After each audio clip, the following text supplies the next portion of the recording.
Alright folks, welcome back to AFC Thames and me, DoctorBenjyFM. Good to see you. I hope it finds you very well. If you're enjoying the series, of course, drop a like on it. And if you want to see more, make sure you subscribe. Started doing that at the beginning of the episode. Lujo's been teaching me. No, I think like 35% of you aren't subscribed, so feel free. Speaking of subscribers, actually, 90,000. We could fill Wembley Stadium now. Not that we should, restrictions. But yeah, just know that we can. So if anyone needs a stadium filling with 90,000 people, I'll lead you in there. Come on. But no, thank you for being subscribed. It's a big number for a Football Manager channel, and I appreciate it very much. So yeah, thank you for being a part of the journey. And speaking of the journey, we sit here then with Thames in November, which might sound like did I miss an episode? No. It's the league system here is broken in the non-league. And before we go any further, let me introduce you to the main man. It's Lloyd Marsh-Jones. So I should say actually is on the higher attribute tier right now, like the one that you get with a standard game rather than me changing it lower for the lower leagues. And you can see actually looks pretty good. Lloyd Marsh-Hughes can play left-sided. I've got two strikers like this now. I've got David Fisher and I've got Lloyd Marsh-Hughes to play in this, I want to say, style of being well-rounded goal scorers, which is sort of what we've gone for so far. 4 goals in 4 games and 2 Man of the Match awards. I can get on board with his performances. Carry on being good, mate. I appreciate it. And speaking of the performances, we started off unbelievably well, to levels that I thought, well, this is going to be, I'm going to win a league here, viewers. The 4-3 against Gosport Borough was the absolute highlight of the games as well. You can see the goals, 80th, 89th and 91st minute from Lloyd Marsh-Hughes got us the win in that one. And yeah, what a battle it was. I thought we were going to get absolutely pounded after the penalty from Mbika very early, but fortunately for us, we turned things around, and here we go then. So Burgess Hill, we've played them as well, beaten, as well as games in the FA Cup. We're already out of the FA. Our FA Cup runs have not been good at all. Hampton and Richmond are a decent side, so I don't feel too bad about it. An extra time winner for them, sees them go through and us dumped out. It was 0-0 after a full time, and then eventually, after we got a goal late in the game, they end up as winners, which is a shame, but it happens. And then the Burgess Hill game, which I thought I could do, but all we do is play Burgess Hill on this channel, so I thought, rather than continue the Burgess Hill save, let's play Billericay Town and Weston-super-Mare, and you can see there, then we sit 8th position in the league table. Only playing 4 games at the moment, which is significantly less than almost everybody. Whitehawk have played 5, but no one else on 4. If we win our games in hand against the sides above us, just think where we could end up, viewers. The playoffs this season could well be possible, and these 2 games against sides that are struggling in Weston-super-Mare and Billericay Town are going to be crucial. I don't want to be in the conversation with them. I want to be in the conversation with them, with Burgess Hill, but not playing Burgess Hill for reasons that I've already explained. I can just see it now, people buying Thames shirts with Odyssey Spy Rides on the back. I've sensed it. System-wise and team-wise, then we are continuing with our diamond system. Unfortunately for us, we've had a few injuries here and there. Cole has picked up knocks recently. Aaron Cole, Harfield at the back, which means Hogg is having to play. Yeah, not the best of news. And David Fisher is back after a little injury as well. So he's going to come in.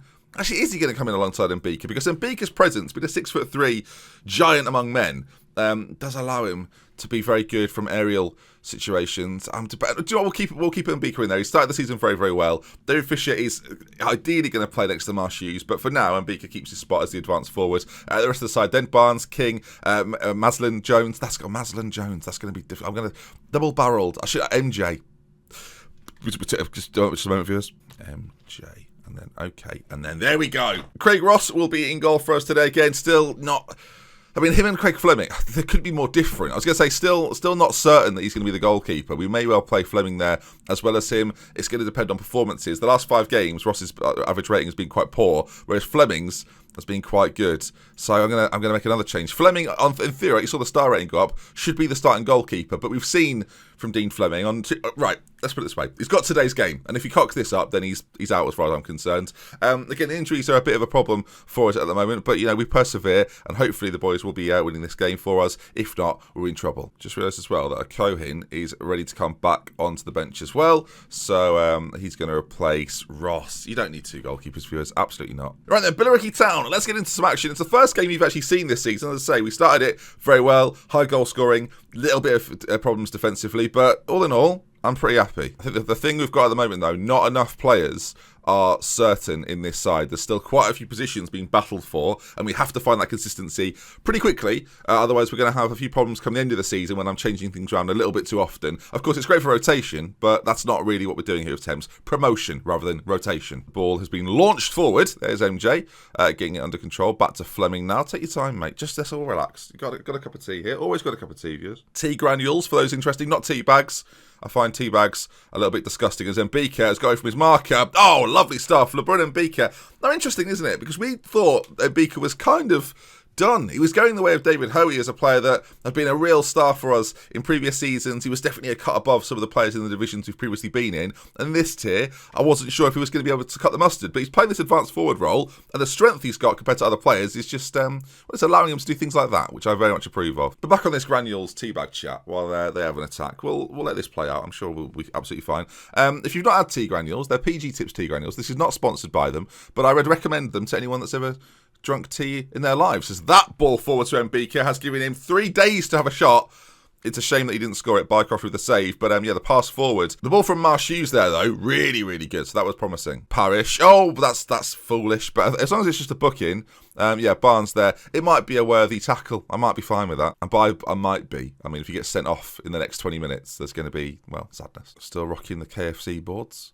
If they don't sponsor the next Streamer Showdown, this is awkward. Ball played in, they're under it, knocked down, and it's hit the post. And I think it was offside anyway, but they were to quite a good opportunity there. Very even game so far. Both teams having very similar chances. We're having slightly more possession though, which I guess is good. Playing a diamond, you'd kind of expect that as Hogg's header forwards.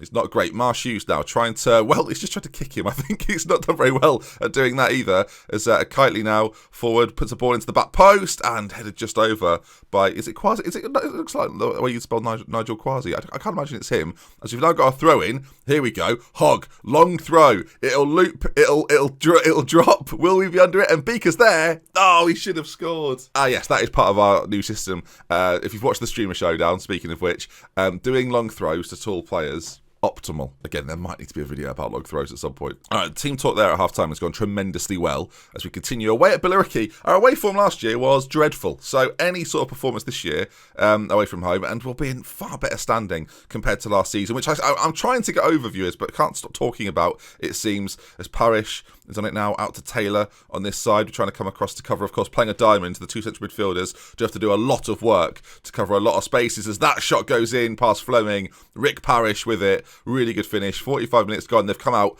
firing for the second half as our fans behind the goal look devastated. All right, the question will be then, when will we make maybe a switch for a Cohen in the centre of the midfield? Right now, doing pretty well. Angus Brunt in there has had some really good performances from us, as you can see all the throw-ins we've had so far, which is quite curious to look at. Let's see, though, is there going to be, play for set pieces? Are we playing for the long throws? I mean, I'm all for it for the rest of this game. As the time is dwindling down, I think we need to change something to try and force a little bit of movement from these boys. Let's see. I think David Fisher for maybe. I don't want to change the front two. I think they're actually doing quite a good job. A Cohen in the centre for Cousin Brad Carr. Cousin Brad Carr's having a good game, and I'm still going to take him off because I think the quality of pass from a Cohen is that bit better that it could be the difference maker in terms of goal scoring. And there he is on the ball, and the pass he's played is one of the worst passes you'll see from a defensive position. And now I'm worried that Billericay, I was going to say Braintree, Billericay, ball played in, Parrish. Just let me just check the notes, right? 2 seconds. Bring on, it says here, bring on a central midfielder with better passing. Don't allow him to give the ball away and allow them to score. No, he has done. So that's not that wasn't in the planning, viewers. So that is a shame. It specifically says don't let him score and then be behind in the game. I'm pretty sad. I'm going to get Mbika off as well. And what I've done, viewers, and this is managerially questionable. I've taken off the 2 players that were having a good game in an attempt to bring on 2 players that, in theory, are better for the roles. They've scored again. Let me just 1 moment. Let me just check the notes. Just let me see. Make another substitution. Take off your second best player in that particular game and go behind by 2 goals. If you just check there. That was in the notes. Good. Well, that is comforting, isn't it, viewers? What does that say there? That was some slander. Good. It's gone well. 3-1 down. I'm surprised. So, are you surprised? Ball played in again. I mean, 4 definitely isn't. I think we score a late goal, which makes our other goals meaningless. So let's just see Fisher and MH. I'm going to call him for now. Fisher in the penalty area. This is kind of why he's here, though. Let's not bother. Let's just carry on. Barnes plays it forward. Fisher. There we go. That's why we brought him on for his first goal of the season. David Fisher. He's reeled that one in. Reeling it. There we go. Oh, it's a big one. Oh, it's fallen off. We've lost 3-2. It's a great finish, though, to be fair. Look at this. What a goal that is. What a volley. Lovely stuff. Is there a late equaliser for us there, maybe? No. 3-2 defeats Billericay. Harsh. Win some, we lose some, viewers. And this is one occasion where we lose some. Rasulo didn't have a great match. Do you know what I could do in games like that, actually? Rather than taking Mbika off, is I could put him behind the 2 strikers and play Fisher and Marshoes up front, and that might be the way to go. Asked for a coaching course, they've said no. Probably something to do with our financials, which... Let's move on. Right, next game coming up, Weston-super-Mare, viewers. Come on then. This was a Wednesday game. We play them on Tuesday. I don't know what's happening to weekend kickoffs, but they're not happening. So I'll see you in almost a full week, viewers. Do a Wednesday game, Ben, then do a Saturday game. It syncs quite nicely together. Oh, no, hell no. At least my tea tastes nice, so every cloud. All right, game 2. Are you excited? I can feel your levels of excitement rising, viewers. I can't see it, but I can feel it. Deep in here. Sorry, I'm getting old. Shouldn't be doing that. Doesn't matter how many times I push my hair back. This little flicky bit just appears there. I'd cut it off, viewers, but hairdressers do not advise you do that. Do not do DIY with your own hair, in my opinion. Because I forget this is actually a style.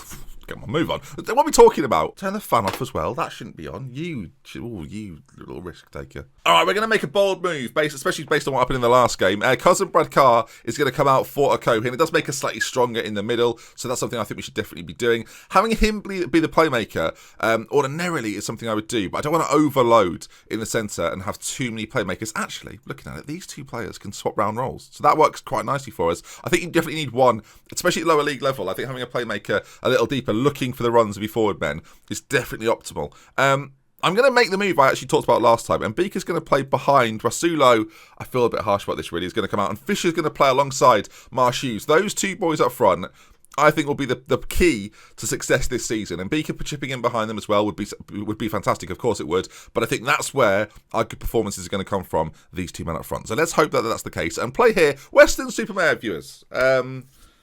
Yes. There's probably something to add there, and I just decided not to. See, the best thing about granules, no little scummy bits at the bottom. I'll tell you, viewers. Oh. That's colder than I thought it would be. Okay, let's get physical. I don't know if you have Get Stuck In on, but maybe we should do. With the home side, we're actually going to go balanced quite early on. I didn't do any shouts in the last game. That's the pressure of doing videos. I'm just, oh, God. A professional would just, do it anyway, wouldn't he? We'd just do it. We'd just relax and do it anyway. Not me, viewers. Barnes on this right-hand side, though. Ball played back into the centre, cleared away, and there we are on it. MJ launches one forward, and Beaker, what a run! Oh, the ball over the top. Is he off? Well, hang on a moment there. I'm not sure Beaker was the man offside. Have I been absolutely? I feel like I may have been. Viewers. He's not even. They're not involved. They're so not involved. I've been done. Offside controversy with DoctorBenjyFM. That is carnage, viewers. And if we don't now win the game because of that, there's going to be an investigation as Fleming picks up that ball. Not good. Not good at all. All right, watch this, viewers. This is our new style, right? We are a pass and move. I mean, I thought we were going to play it out quite neatly.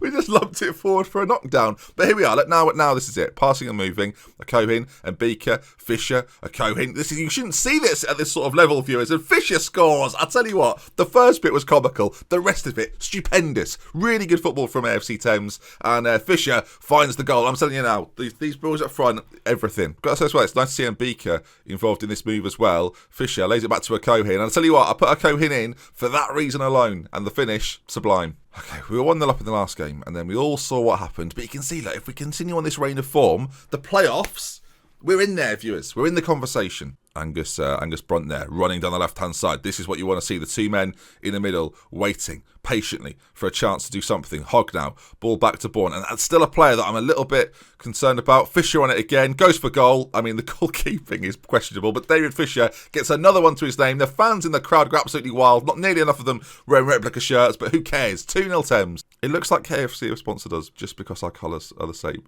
That's what it looks like. And I just want to say again, they do not sponsor this save or this stream. They do sponsor the Streamer Showdown, and they did send me a hat. But apart from that, you can't see it very well. Other than that, there's no connection. And the fact it blends in with what I'm wearing today, pure coincidence. Corner, 68 minutes gone. There's been no highlights since the half-time point as Cohen's driven it across. There's King, Lewis King's first goal of the season to make it 3-0. Short corner routine, viewers. We're trying a few different things, and you can see here, this is what occurs from it. We'll watch it again as it's laid a little bit narrow to a Cohen, but it's his passing ability. There's a reason he's out there, and that is literally the reason why. Lots of players at that front post. No one at the back post at all, really. This guy sort of lurks there. But 3-0. We're fantastic. 77 minutes gone. There's an argument to say we can make a change, so Marsh Hughes is going to come off for Harry Farley up front. But yeah, apart from that, things are looking very good for us here against Weston-super-Mare. It was at that moment where Weston-super-Mare became extra strong with extra powers, and Fleming saves, so it's fine. Are we going to build something neatly from the back, or are we going to launch it forward, viewers? It's always a mystery here at AFC Thames. He's launched it forward. There it goes towards Mbika. Flick on. Oh, great touch on the knee. Mbika. Oh, that was very good. Fleming and Mbika. I think he was just going, LeBron, LeBron, it's coming your way, mate. And then boom, launched, and then touch and goal. And really quite good. A lot of patient play. See, the fullback started to push up a little bit early. They knew. And then Beaker's touch there. Davis trying to mark him, does nothing. And 4-0. I mean, look at us fly, viewers. Look at us go. Long throw now from Barnes. We score all types of goals, viewers, towards Fisher. The keeper's nowhere. It's gone into the back of the net. Barnes with the assist. I'm just going to check again, viewers, because I forget. Yes, seven long throws. So that's just moving on. It's launched in by Barnes. It's near impossible to deal with. And there's Fisher to poke home. 5-0. And there we have it then. 12 shots on target of 14. 13 of 15. In fact, we had one more shot right at the end now. I don't know how that's happened. But yeah, a 9.3 rating for Fisher. A 9.0 rating for a Cohen. Those two boys were the boys we brought in and justified. Thank goodness for that. A really good win, boys. Well done. The team you've seen there play that game is very, very close. Maybe half-field at left back, but it's very, very close to our best 11. And I think that 11, you look at our goal difference, can be in the conversation this season. Winning the league looks like it might be difficult. Hemel Hempstead Town and Dorking, they're looking very, very good. But as Phoebe Molesworth says, so proud of AFC Thames today, and I couldn't agree more. Fisher gets his hat-trick. Wonderful scenes, viewers, and there we are then. Now, let me ask you, viewers, question. Where will we finish this season? Get your comments in the comment section, and make a prediction. Where do you think we'll finish? I will do a prediction. I think we'll finish 4th. I don't know why, just got a feeling. But I don't know. We'll have to wait and see, of course. It massively depends on me, so that may be influencing your decision. Will you get tactical Chelsea series, Ben, or will you get AFC Thames, Ben, or an amalgamation of the two? That's what I'm hoping for. We'll have with care for a minute to mention then. I'll see you again very, very soon. Make sure you subscribe, make sure you've liked the video, and I'll see you again. Goodbye, everybody. Goodbye. Waving. Are we doing, everyone wave? One day someone will wave back, and I'll be really freaked out.